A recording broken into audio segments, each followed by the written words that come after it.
हर हर महादेव। प्रिय दोस्तों, आप सभी लोग जानते हैं कि 6 अगस्त 2025 यानी बुधवार को पड़ रही है द्वादशी तिथि। और दोस्तों, यह वह तिथि है जो सावन मास में पड़ने वाली सबसे बड़ी तिथि है, क्योंकि यह सावन मास पड़ने वाली है और इसका बहुत ही बड़ा और विशेष महत्व होता है। पूज्य गुरु जी ने कहा है कि अगर कभी भी मौका लग जाए और सावन मास की द्वादशी तिथि को पड़ जाए तो आप लोगों को 3 तुलसी पत्ते वाला उपाय तो अवश्य ही करना चाहिए। इन दोनों का संयोग बहुत ही कम आता है। इसी के साथ में गुरु जी ने अपनी शिव पुराण कथा में बताया है कि इस दिन आपको एक 3 तुलसी पत्ते वाला उपाय तो आपको अवश्य ही करना चाहिए, क्योंकि ऐसा दिन पूरे साल में सिर्फ एक ही बार आता है। और दोस्तों, आप सभी लोग जानते हो कि बुधवार का अगर सबसे बड़ा कोई उपाय है तो वह 3 तुलसी पत्ते वाला उपाय। तो दोस्तों, सावन मास की द्वादशी तिथि के दिन आप लोगों को इस 3 तुलसी पत्ते वाला उपाय को जरूर करना है। बहुत सारे लोग होंगे जिन लोगों ने इस उपाय को ना किया हो, मतलब पूरा साल निकल गया, उन्होंने किसी भी दिन इस 3 तुलसी पत्ते वाला उपाय को ना किया हो। पर दोस्तों, आपके पास एक आखिरी मौका बचा हुआ है, जो कि 6 अगस्त 2025 सावन मास की बुधवार के दिन है। इस दिन आप लोगों को इस वाले उपाय को जरूर कर लेना है। भले ही आपने पूरे महीने भर इस उपाय को ना किया हो, पर अगर आपने इस सावन मास के एकादशी के दिन अगर इस वाले उपाय को कर लिया, तो आपको इस उपाय को करने का वह फल मिलेगा जिसकी आपने कभी कल्पना भी नहीं करी होगी। इसीलिए आप लोग इस वाले उपाय को एक बार जरूर कर लेना है, ताकि आप लोगों के हाथ से यह मौका ना जा सके और आपको इस उपाय को करने का फल मिल सके। दोस्तों, यह उपाय पंडित जी ने अपनी अभी की ही श्री शिव महापुराण की कथा में बताया है। जी, इस उपाय को आज हम आपको बहुत अच्छे से समझाने वाले हैं। इस वीडियो को देखने के बाद इस उपाय को समझने के लिए आपको कोई और वीडियो को देखने की जरूरत नहीं पड़ेगी। तो चलिए दोस्तों, उपाय को शुरू करते हैं।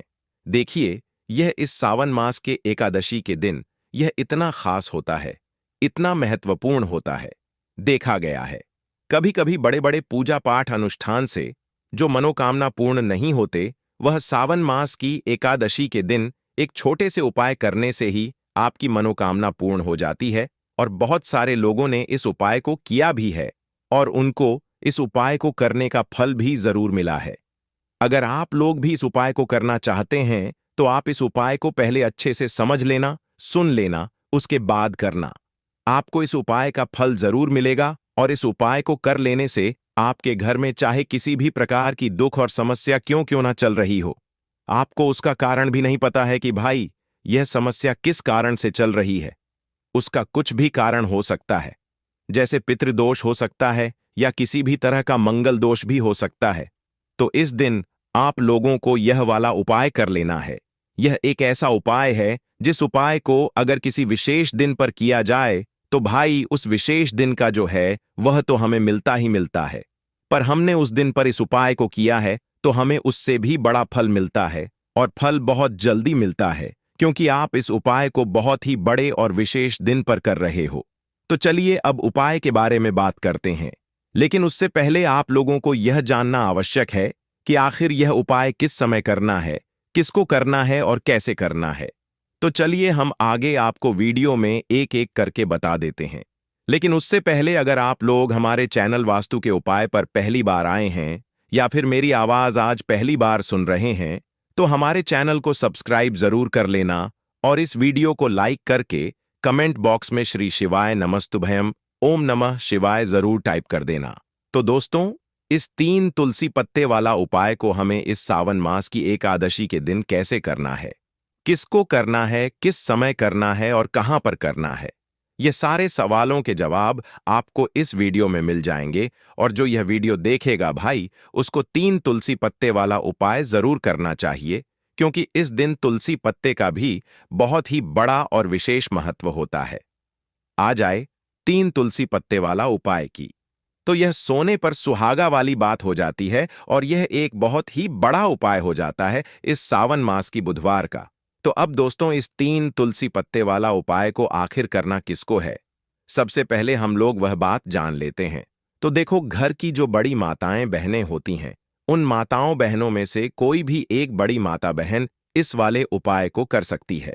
और दोस्तों, अगर आप चाहे तो अपने घर में से सभी सदस्यों को भी इस उपाय को करवा सकते हैं। अगर किसी व्यक्ति की खुद की कोई मनोकामना है, खुद की कोई दुख और परेशानी है जो कि वह अपने लिए ही करना चाहता है, इस वाले उपाय को तो वह खुद अपने लिए भी कर सकता है। बाकी अगर कोई घर में से ऐसा है जो कि अपने पूरे घर परिवार की सुख और शांति के लिए यह वाला उपाय करना चाहता है, तो भाई वह भी कर सकता है। उसमें भी कोई दिक्कत वाली बात नहीं है। कहने का मतलब यह है कि इस उपाय को हर एक सदस्य भी कर सकता है और पूरे घर परिवार के सदस्य के लिए घर की बड़ी माताओं बहनों में से कोई एक माता बहन भी कर सकती है। माताएं बहनें अगर घर में उपस्थित ना हो या वह यह वाला उपाय ना कर पा रही हो, तो फिर घर का कोई बड़ा सदस्य भी इस 3 तुलसी पत्ते वाला उपाय को कर सकता है, चाहे फिर वह पुरुष ही क्यों ना हो। उसमें कोई भी दिक्कत वाली बात नहीं है। उसके बाद में दोस्तों, जो अगला प्रश्न निकल कर आता है वह यह आता है इस उपाय को लेकर कि आखिर इस उपाय को हमें किस समय करना है, सुबह के समय करना है कि शाम के समय करना है। तो देखो, इस वाले उपाय को आप लोग सुबह के समय भी कर सकते हो और शाम के समय प्रदोष काल में भी कर सकते हो। अब अगर आप पूछो कि भाई सबसे उत्तम समय कौन रहेगा इस 3 तुलसी पत्ते वाला उपाय को करने का, तो हम आपसे बस यही कहेंगे कि इस उपाय को आप सुबह के समय करेंगे तो ज्यादा बेहतर होगा। बाकी अगर प्रदोष काल शाम के समय भी करेंगे तो भी अच्छा होगा, उसमें कोई भी दिक्कत वाली बात नहीं है।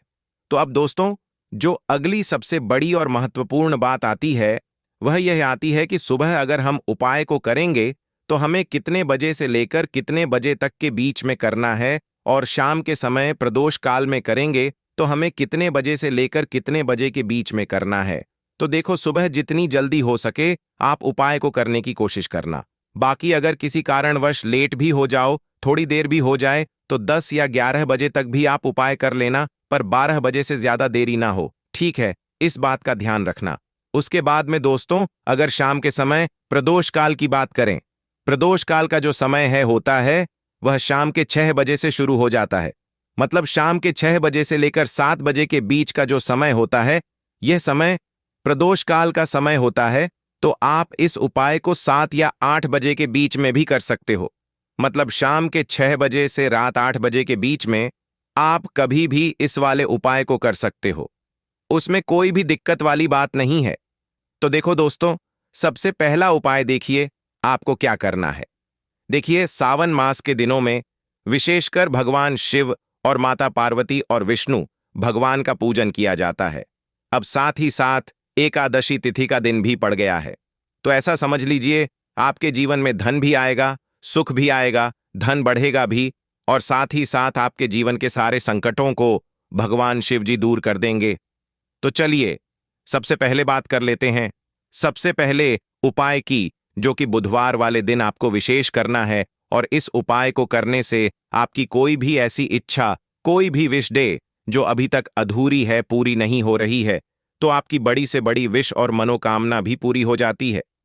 जब आप एकादशी तिथि वाले दिन इस पहले उपाय को कर लेते हैं, तो देखिए, आप सभी जानते हैं कि श्री हरि विष्णु जो है, उन्हें तुलसी दल सबसे प्रिय है। बिना तुलसी माता के श्री हरि विष्णु अधूरे हैं, और बिना तुलसी पत्तों के श्री हरि विष्णु का भोग अधूरा है।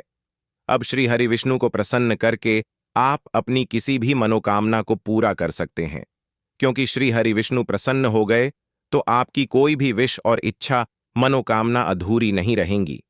देखिए, हम सभी के घरों में माता तुलसी का पौधा अवश्य ही होता है। तो देखिए, हमें तुलसी जी के पौधे से सबसे पहले तो 3 पत्ते तोड़ने हैं। देखो, एकादशी वाले दिन आपको तुलसी के पत्ते नहीं तोड़ने हैं, तो देखिए, तुलसी जी के आपको 3 पत्ते तोड़ लेने हैं। और इन तुलसी जी के पत्तों को तोड़ने के बाद आपको 1 चुटकी हल्दी भी अपने साथ में लेनी है। हल्दी के अंदर आपको जल मिलाकर के पेस्ट के रूप में तैयार करना है, और इसी के साथ में आपको एक दीपक भी लेना होगा। दीपक आप मिट्टी का भी ले सकते हैं, आटे का भी ले सकते हैं, और इस दीपक में आपको शुद्ध घी डाल करके इसमें आपको लंबी रुई की बाती का प्रयोग करना है। देखिए दोस्तों, आपके पास है 3 तुलसी जी के पत्ते हैं, तो पहला जो तुलसी जी का पत्ता है उस पर आपको सबसे पहले तो जो आपने हल्दी ली है उसकी एक बिंदी लगानी है। और पहला जो तुलसी जी का पत्ता है आपके घर में भगवान विष्णु का, चाहे कोई सा भी स्वरूप हो, चाहे लड्डू गोपाल जी का स्वरूप हो, या फिर भगवान कृष्ण की आपके मंदिर में प्रतिमा हो, या फिर भगवान श्री राम की प्रतिमाएं, उनके सामने आपको पहला तुलसी जी का पत्ता अर्पित करना है। अब देखिए दोस्तों, आपके पास जो दो तुलसी जी के पत्ते हैं और आपके पास जो एक दीपक है, इन्हें आपको लेकर के पहुंचना है। अपने ही घर में तुलसी जी के पौधे के पास में देखिए, सबसे पहले तो आपके पास जो दो तुलसी जी के पत्ते हैं, उन पर भी आपको हल्दी की एक एक बिंदी लगानी है और उन दोनों ही तुलसी जी के पत्तों को आपको अपने घर में तुलसी जी के पौधे के वहां पर ही अर्पित कर देने हैं। और इस प्रकार से यह दोनों पत्ते भी तुलसी जी के पौधे के पास में अर्पित करने के बाद अंत में जो आपके पास एक लंबी बाती का दीपक है, इसे आपको तुलसी जी के पौधे के पास में ही प्रज्वलित कर देना है। जो भी व्यक्ति अपने ही घर पर इस प्रकार से तुलसी जी के 3 पत्तों का यह उपाय कर लेता है, तो उसका परिवार हमेशा खुश रहता है। उसके परिवार में कभी भी कोई भी संकट उत्पन्न नहीं होता है और यदि आपके घर में जो भी गृह क्लेश है वह भी समाप्त होते हैं। तो इस प्रकार से यह सुंदर सा उपाय करना है। अब बात करते हैं अगले उपाय की। देखो, यदि आपके जीवन में आर्थिक संकट बहुत अधिक हो रहे हैं, धन की समस्या लगातार जीवन में बनी हुई है, 1 रुपयों को प्राप्त करने के लिए आपको बहुत अधिक मेहनत कर रहे हैं, तो आज रात्रि में सोने से पहले आपको यह एक चमत्कारी दीपक का उपाय अवश्य करना है। या फिर यदि आपका जो व्यापार है, बिजनेस है, दुकान है, वह अच्छे से नहीं चल पा रही है, तो आज रात्रि में इस विशेष दीपक का उपाय आपको अवश्य करना चाहिए। देखो दोस्तों, दीपक हमारे घर में सभी नकारात्मक शक्ति को बाहर करता है। यह उपाय आपको साल में केवल एक बार करने का ही मौका मिलता है। देखिए, इस उपाय के लिए आपको तुलसी जी की जो सूखी लकड़ी होती है, उसे ले लेना है। देखिए दोस्तों, यदि आपके पास पुरानी तुलसी जी की लकड़ी है तो उसे आप ले सकते हैं, और यदि आपके घर में तुलसी जी जो लकड़ी है वह सूखी हुई है, तो उसकी लकड़ी आप तोड़ करके इस्तेमाल कर सकते हैं। लेकिन आपको ध्यान रखना है कि सूर्यास्त से पहले पहले ही आपको यह जो तुलसी जी की लकड़ी है, इससे अवश्य ही तोड़ लेना है। तो इस उपाय के लिए आपको सबसे पहले तो एक मिट्टी का दीपक लेना होगा। चाहे तो आटे का दीपक भी ले सके, क्योंकि आटे का दीपक सभी दीपक में सर्वोत्तम माना गया है। इस दीपक के अंदर आपको शुद्ध घी का प्रयोग करना होगा और इससे दीपक के अंदर आपने जो तुलसी जी की लकड़ी ली है उसे भी रख देना है। लेकिन यह जो तुलसी जी की लकड़ी है, इसमें आपको चारों तरफ अच्छे से घी लगा लेना है। देखिए, गुरु जी ने बताया है कि जो तुलसी जी की लकड़ी है, यदि आप उपाय करते हैं और बहुत ही शीघ्रता से जल जाती है, तो इसके लिए आपको एक कार्य करना है। आपको थोड़ी सी रुई ले लेनी है और उस रुई को आपने जो तुलसी जी की लकड़ी ली है उस पर अच्छे से चारों तरफ लपेट देनी है। तुलसी जी की लकड़ी के ऊपर रुई लपेटने के बाद इसे आपको पूरा घी के अंदर डुबो लेना है। अब इसे आपको बाती के रूप में प्रयोग करना है। अब दोस्तों, इस दीपक को आपको प्रज्वलित कहाँ करना है? तो इस दीपक को आपको या तो भगवान विष्णु के सामने प्रज्वलित करना होगा, या फिर आपको भगवान श्री राम के सामने प्रज्वलित करना होगा, या फिर भगवान कृष्ण के सामने, यानी कि भगवान विष्णु के जो भी अवतार हैं उनके सामने आप यह दीपक प्रज्वलित कर सकते हैं, या फिर आप इस दीपक को माता तुलसी जी के सामने भी प्रज्वलित कर सकते हैं। पूज्य गुरु जी ने बताया है कि जो भी व्यक्ति इस प्रकार से तुलसी जी की डंडी से यह दीप दान कर देता है, उसके जीवन में कभी भी धन की समस्या नहीं होती है। इसीलिए आपको यह पूरे साल में केवल एक बार ही मौका मिलता है। इस उपाय को करके देखना, आपकी सभी इच्छाएं जरूर पूर्ण होंगी।